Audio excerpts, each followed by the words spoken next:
This is Deborah.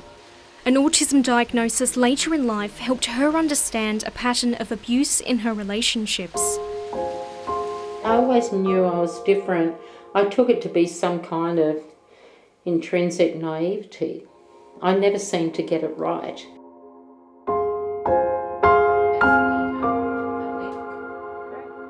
Deborah was abused by members of her family from an early age, physical and emotional abuse. I didn't realise I was being abused because all I ever learned was that it was my fault. I had some dark fault inside me where I was always getting it wrong.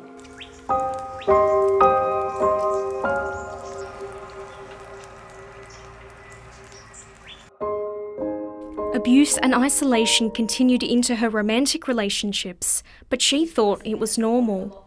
Because I came from a family background where it was all my fault, that was believable to me.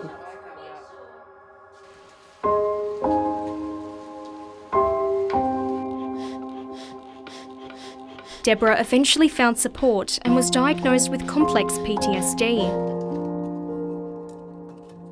Getting help for that came with a surprising revelation. But it wasn't after some careful work with this clinical psychologist that she broke it to me gently, said, "You do realise you're autistic." I had no idea. Her diagnosis helped her understand that she wasn't broken and the abuse she experienced was not her fault. If I'd been diagnosed earlier, I would have recognised what my intimate partners were doing, that they were exploiting my vulnerability, and I wouldn't have stood for it. Recent studies estimate 9 out of 10 autistic women have experienced sexual violence, and about 60% have experienced physical violence. Autistic girls are also more likely to be abused than their peers. For around 1 in 5, there's been physical and/or sexual violence. The number of non-verbal autistic people who are abused is believed to be even higher, but it is rarely reported.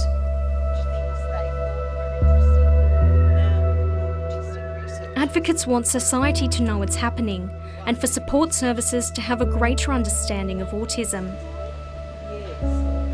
Autistic people, you don't have the social networks that other people have, so you don't have a friend saying, "Oh, come on, you don't have to put up with this," because nobody knows. For some people, they manage to get support, but it's knowing how to get it, which most people don't know.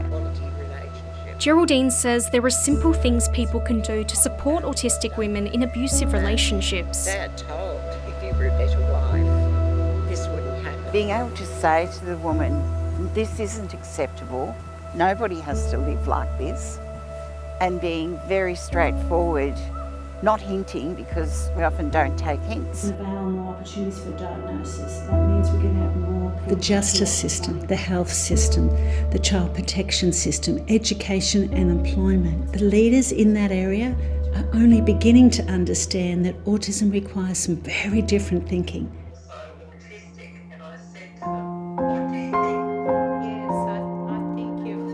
Deborah now regularly connects with a support group of autistic women. They have similar stories to hers.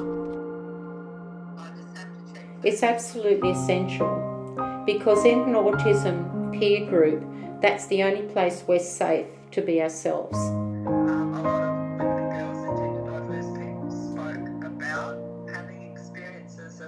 It's always helpful to realise you're not on